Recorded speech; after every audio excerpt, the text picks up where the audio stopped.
சின்ன கிராமம் அமைதியாக, சிரிக்கும் குழந்தைகள் மகிழ்ச்சியாக.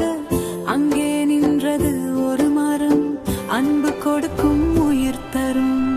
மரத்தை காப்போம் நண்பர்களே, மண்ணை நேசிப்போம் நண்பர்களே. இயற்கை தான் நம் உயிரடி, இதை காத்தால் நம் நாளடி. பறவைகள் பாடும் வீடு இது, பட்டாம்பூச்சி ஆடும் நிழல் இது. ஒரு மரம் நட்டால் ஆயுள் வளரும், உலகம் பசுமையாக மலரும்.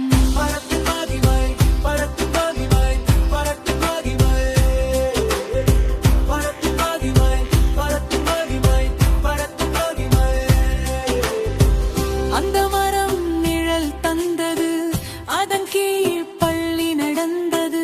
குழந்தைகள் பாடம் படித்தார்கள், சிரித்துக் கொண்டு விளையாடினார்கள். காகம் வந்து கூடு கட்டும், குயில் வந்து இனிமை பாடும், அணில் வந்து விடை மறைக்கும், பட்டாம்பூச்சி மலர் அணைக்கும்.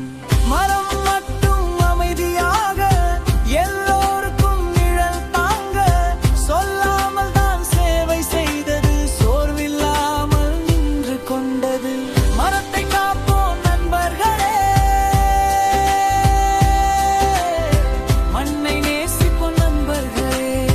மரத்து படினே, மரத்து படினே, மரத்து படினே.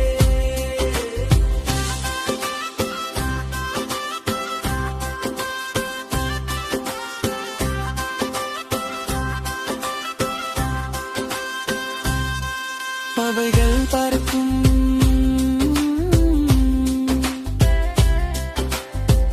ஒரு நாள் சிலர் விளையாட்டாக கிளைகளை உடைத்தார்கள் கவனமில்லாமல். இது ஒரு மரம் தான் என்றார்கள், அதன் வலியை நினைக்கவில்லை. பறவைகள் பயந்து பறந்தனால, கூடு உடைந்து கீழே விழுந்தான.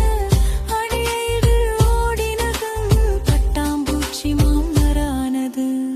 மரத்தின் இலைகள் குலுங்கின, காற்று கூட சோகமாயின. பூமி அம்மா கண்ணீர் சிந்தினாள், அந்த காட்சி மனதை உருக்கியது.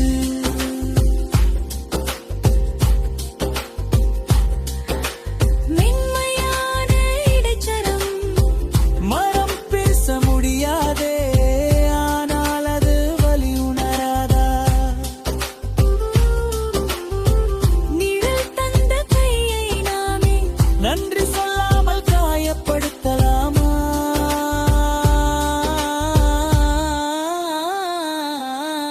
மரமில்லையே காற்று எங்கே, மரமில்லையே மழை எங்கே, மரமில்லையே நிழல் எங்கே, மரமில்லையே வாழ்க்கை எங்கு?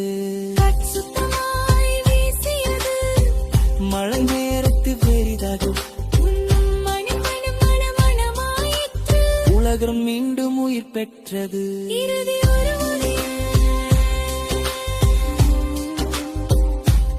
ஒரு மரம், ஒரு உயிர், ஒரு விதை, ஒரு எதிர்காலம். ஒரு குழந்தையின் அங்கு ஒரு உலகத்தை மாற்றும்.